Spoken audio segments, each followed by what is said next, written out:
appreciate you. I got the legendary JD Balmain here. How you been? I've been doing well, thank you for asking. You know, everything with the weather and with COVID and all of that, I'm still good, I'm still doing well, still thriving. Yeah, I can feel that. And yeah, we did get hit with a pretty bad blizzard, you know, these last couple of days. But you know, we pretty much kind of used to that kind of weather. Yeah, I've been in Chicago for about 8 years, so I had to get used to it. They don't have weather like that where you from in St. Louis? In St. Louis, yeah, we do get some pretty snowy winters in St. Louis. At the same time, I've never been as cold in my life as I have been here in Chicago. Yeah, Chicago is cold. It might be because of the lake, I don't know. Yeah, the closer you are to the lake, it is pretty much worse. So, describe to me how you got introduced to ballroom and like basically like how you got to where you are now. Okay, so my introduction to ballroom was way back probably in 2000 or 2001. I wasn't even 21 yet, and I went to a club that was in St. Louis, and I saw a few guys, they were playing house music, and I saw a few guys voguing. At the time, I didn't know what it was. I just saw something and I saw them doing it. I thought it was interesting, you know, and I just wanted to learn more about it. And so eventually I met them. One of them actually is legendary Michi. He's 007. He lives in St. Louis. And he's still involved somewhat in ballroom today. So they invited me to their first ball. At the time, they were members of the House of Bulgari. You may remember Bulgari because I believe it started in Detroit, if I'm not mistaken. So that was the first ball that I ever attended, which was in 2001. And I was a spectator for quite a long time. And it was a developing ball scene in St. Louis. Why did you spectate for so long before walking? Because I didn't know a whole lot about ballroom culture. I didn't know a lot about the different categories. I had no idea what I would even walk. You know, the first category that I ended up walking was schoolboy realness, because like I said, I was I think 21 at the time, you know, and ballroom was new to St. Louis, so we didn't really have any ball houses there. Most of the houses that participated in the first balls in St. Louis were somewhat like drag houses or whatnot, and I was a member of the House of Simpson. Though I never did drag, I was always a boy in the house that they would ask to like do some of the acting and things like that in there. It was definitely a family, but they did compete in pageants, and so I would be in a lot of their talent numbers if they needed somebody to be to have like an acting role or something like that, you know. And eventually, I continued to go to balls and walk balls in St. Louis primarily only. And I actually started my own house back in 2004. It was called the House of Efficacy, which the term I learned in high school, and I taught my kids that it stood for the power to produce a positive effect, which was sort of our chant. And Efficacy was a safer sex ball house, sort of modeled after the House of Latex in New York.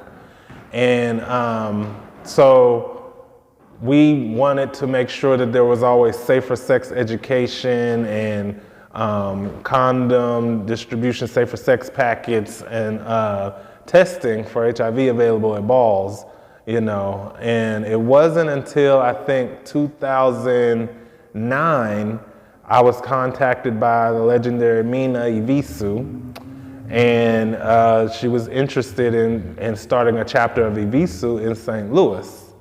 So we had a conversation about it, and my house wanted to go national, but I didn't want to be a national leader. But I thought that Evisu had some of the similar values that we had, especially since Albert, who started the House of Evisu, was also one of the main people who started the House of Latex in New York back in the time.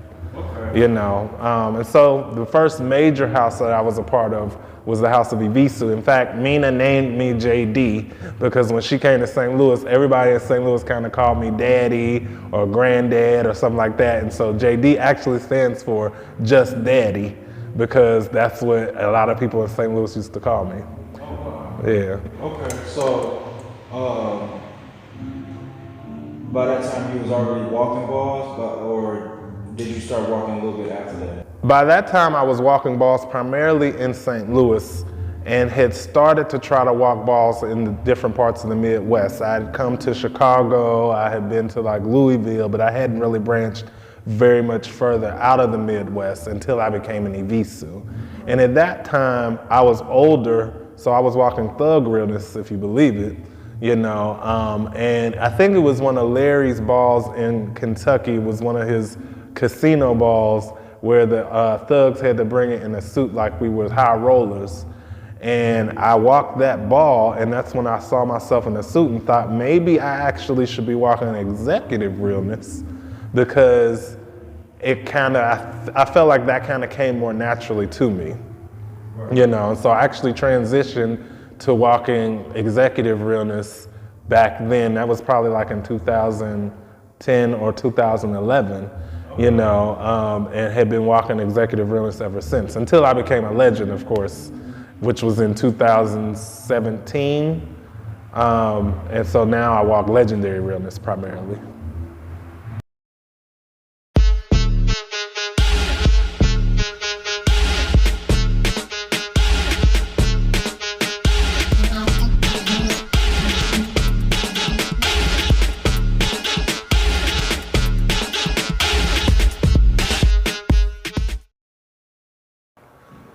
And so then after the House of Evisu, I became a member of the House of Prodigy.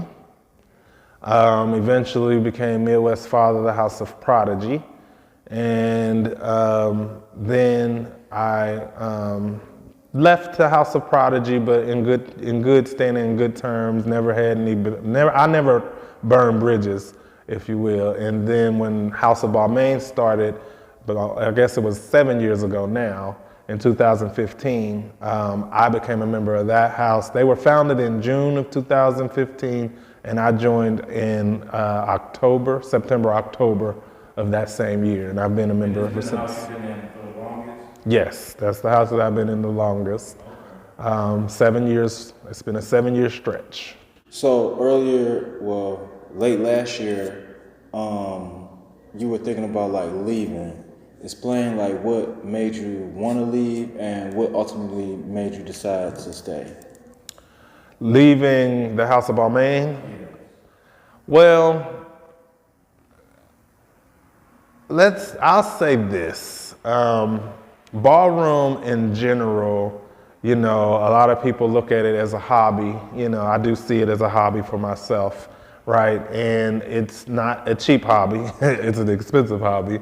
You know, and so I think that just like relationships are sort of a new commitment each day, you know, my commitment to even being in ballroom is a new commitment almost, if you will, each day, you know. And when it came to the House of Balmain, you know, I feel that every house has some of the same issues. Some are just better at covering them up than others, you know. And we were having some internal conflicts, some internal disagreements and things like that, you know.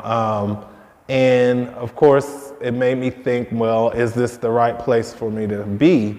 Or should I think about going somewhere else? But when I think about the fact that every house has the same kind of issues, it didn't really make sense to me to leave this house and join another house where I actually wasn't a part of building the legacy. I've been a part of building the Balmain legacy since the first year it started. And that's not something that's easy to walk away from, you know. And just like any real family, there are conflicts. And I don't think that it's about the conflicts themselves that define the relationship. It's about how you recover from those conflicts and move forward in a healing way after those conflicts, you know. And so, you know, during that time we had our first house ball, and there were some, you know, differences in opinion around things that happened with the house ball. You know, I won't get into detail about all of that. You know, I mean, you can ask and I'll... What happened? Because I heard like it was over money. I heard it was over, I don't know, I heard mostly money. Okay, so a lot of people feel that it had a lot to do with the money. For me, it wasn't so much about money or the money. For me, I felt perhaps, I guess, underappreciated. After I just said, I've been in the house for 7 years now. At that time, it had been 6 years. What would have made you feel more appreciated? I think that during the house ball, I would have felt perhaps more appreciated if the management of the ball was a bit more organized and together, and that certain members like myself who've been, in it since the beginning, perhaps had some more formal type of appreciation at the ball or even after the ball, if you will. How did it go? Well, we had our grand march, right?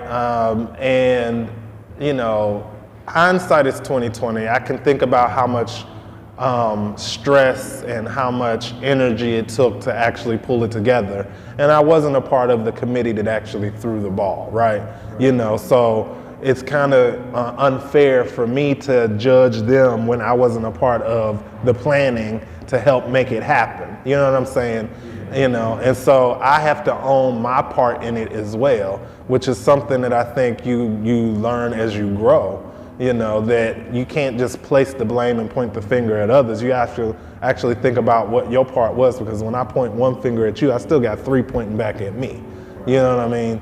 So, after that, it's more about just having an open dialogue and conversation as leaders so that we can move forward, and that our next time that we do it, it can be even better than it was the first time, Right.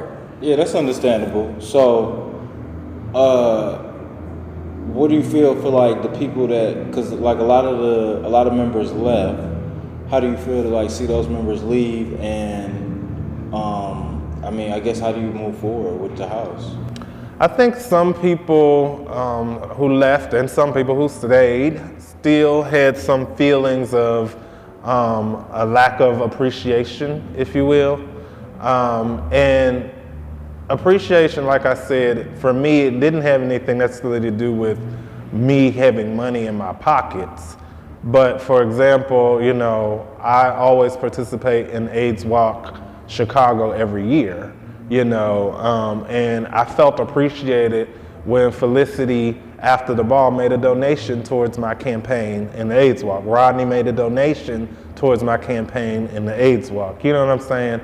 That helped me feel a little bit better and sort of more appreciated, because not only is that something that I do for AIDS Foundation of Chicago and the Chicago Center for HIV Elimination, but I do it with the name Balmain behind me as well, And one of our values has always been doing something sort of volunteeristic, philanthropy and whatnot as well, Family is also a strong value also. So I think that when that happened, some people perhaps felt that it wasn't as strong as a family as they felt like it should have been, and they decided to leave. I, on the other hand, decided to stay so that I can help sort of build back whatever relationships we needed to build and recover from whatever damage happened due to that time, I should also say that I was also dealing with some stressful things mentally and emotionally, as you know, like just the week before the house ball happened, I survived being, I was driving my car and it got shot up, and I was able to walk away from that without any physical scars, but it left a lot of emotional trauma. And with that and with what was going on with the house, with people leaving one right after the other, that kind of that took a toll on me, and I think that also was a factor in what I was dealing with at the time. Right. So take me back to that night. Like, what exactly happened that night? You were in your car. Yeah, so that night, it started with, I was actually at one of my brother's birthday party. Eric, he's actually in the House of Garçon. And he had a birthday dinner downtown at a restaurant. And it was a Thursday night, and they decided they wanted to also go to Jeffrey's Pub. And I work Monday through Friday, so I wasn't really planning on going out, but because it was his birthday, I was like, okay, I'll go out too, but I wasn't trying to stay out too late. And a couple of my friends and house members were going also, Cabbage Balmain and Denim Balmain, and we ended up going over to Hakeem Balmain's apartment. He lives in the South Shore area, because Denim needed to get something before we could go to the pub from Hakeem's house. And so as I was driving, and Greg was in the passenger seat, Denim was in the back seat, we drove over to Hakeem's house and I couldn't find a parking spot. So I drove around once looking for a parking spot, but then I was also paying attention to the time, thinking, I don't really want to be out too late. And we're losing time being at the pub because I'm looking for a parking spot. So something told me, let them out so they can go inside and go ahead and Denim can do whatever he needed to do and then come back out, and I would look for a parking spot while they were in there. But something told me that Greg wouldn't want to get out the car, so even before I pulled back up to Hakeem's apartment, I told them to both go, because I knew Denim wanted us all to go in, but I knew I wasn't going to leave my car, and I knew Greg wouldn't want to go if I wasn't going, so I kind of convinced them both to go ahead and go, and I'm so glad that I did that. Because 5 seconds after they got out the car, I pulled down the street on Phillips, turning left onto, I want to say, 73rd or 74th Street. And all of a sudden, somebody who was on foot started to shoot at my car. And I think it's because over in that area, the gangs are at war. And because I had already driven around once, as far as I can remember once, it might have been twice. So this was like my second or third time coming around again. And I drive an SUV, it's all white, and the windows are kind of tinted. So it could have been assumed that I was a member of a rival gang and I was trying to get them. And the way things happen in these streets, you get somebody before they can get you.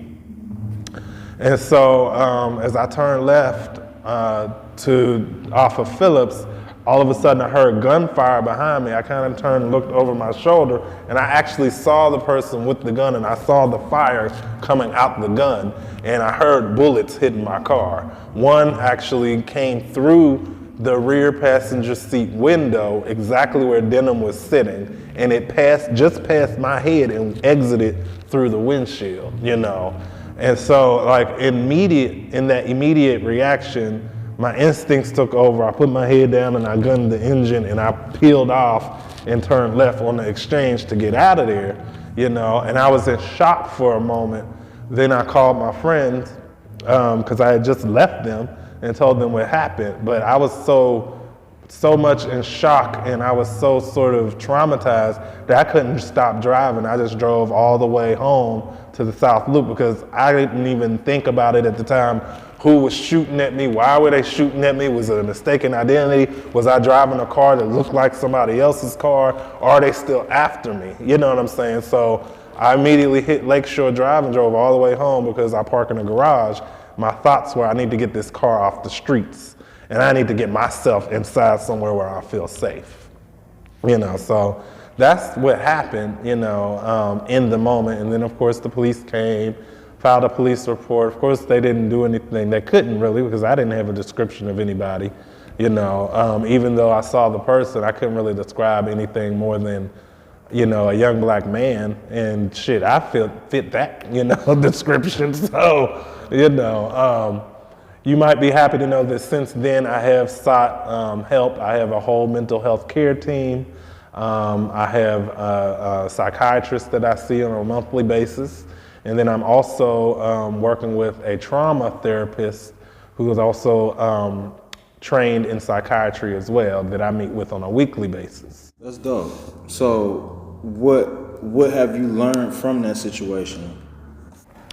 Well, I haven't been back to that area since that has happened. I've learned to, because this is the city of Chicago, it's kind of bad. This last year, despite COVID and everything else that's happened, from what I understand, gun violence has been the worst in the year 2021 since the 90s, and knowing that makes me just know that I need to kind of limit the amount of times that I'm out in different parts of the city, because I used to tell people, yeah, Chicago can be kind of bad, but you're okay as long as you mind your business and you don't get involved in anybody else's. But I can't say that anymore because I was minding my own business. I was looking for a parking spot and almost lost my life. You know what I'm saying? So I now, limit the amount of time that I'm out, limit the amount of time that I'm outside my car or even driving my car in certain neighborhoods, And then I also learned that the world isn't out to get me, that I can still thrive and live a productive life. I've had to work through healing from that trauma and sort of reframe for myself, how I feel about the world. Because for a while, I did feel like it's just a very unsafe world, that, everyone's out to get me. I'm a believer in Christ. So I was like, the devil's trying to kill me, all these kind of things that were going on. But, through my mental health care team, I've been able to work through a lot of that, and become more self-aware and work really hard to try to limit the environments that I allow myself to be a part of that will trigger me to having reactions, So what do you think is needed to change some of the gang culture that's just so embedded in the black community? That's a really good question. I think that there are many factors at play that sort of lead to what we're dealing with in Chicago. And I don't think there's just one solution to try to help manage the violence that we're seeing and experiencing in our city, You might not know, but I also work at the University of Chicago Medicine, UChicago, the hospital. And we have a level 1 adult trauma center, a level 1 pediatric trauma center. So a lot of the victims of violence actually end up going to the hospital that I work at, to the trauma bay in the emergency department. And we have a violence recovery program that has a lot of external partners with other organizations like Healing Hurt People and Chicago Cred that are trying to do some violence interruption. One of the high priority areas or key priority health concerns from our community health needs assessment was violence in the community, and I think that it's going to take multi-sector work to actually address the issues of violence that's happening. So yes, the mayor's office has to be involved, the police department has to be involved, the Department of Public Health has to be involved, the universities have to be involved, external organizations that are working on that, from the Southside Health Advocacy Resource Partnership, SHARP. Yeah, families. I think it's going to take everybody sort of coming around the table, the crime labs, to really think about what are the root causes of this violence, right? Where are the guns coming from, really? I don't know any black enterprises that producing guns that, are making them so easily available, in the communities.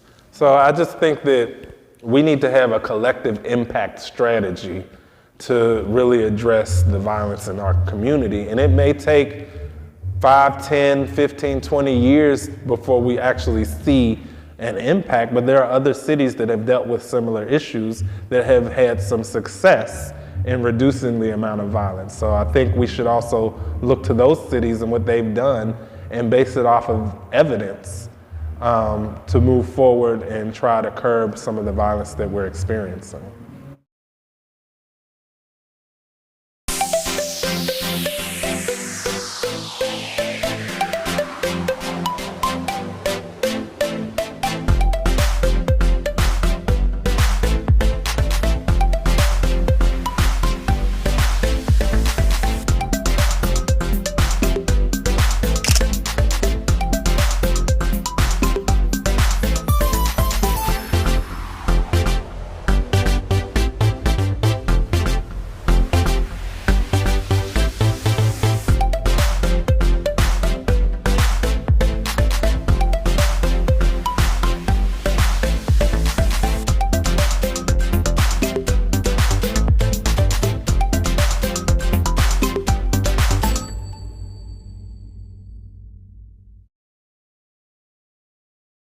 I'm sorry that happened to you, but I'm glad that you like, you know, you learned how to like, you know, move differently. That was another thing, like you said, it has gotten like really bad here, and you know, it's caused like everybody to kind of like, you know, watch how you move just a little bit more, even if you're not involved in that type of lifestyle. So it makes me glad to know that people like you out there fighting for change, and also, you know, that you weren't taken away by that, you know, by that incident. Yeah, and if anything, it actually inspired me to want to do more, you know, because the area it happened, it was in South Shore. I used to live in South Shore.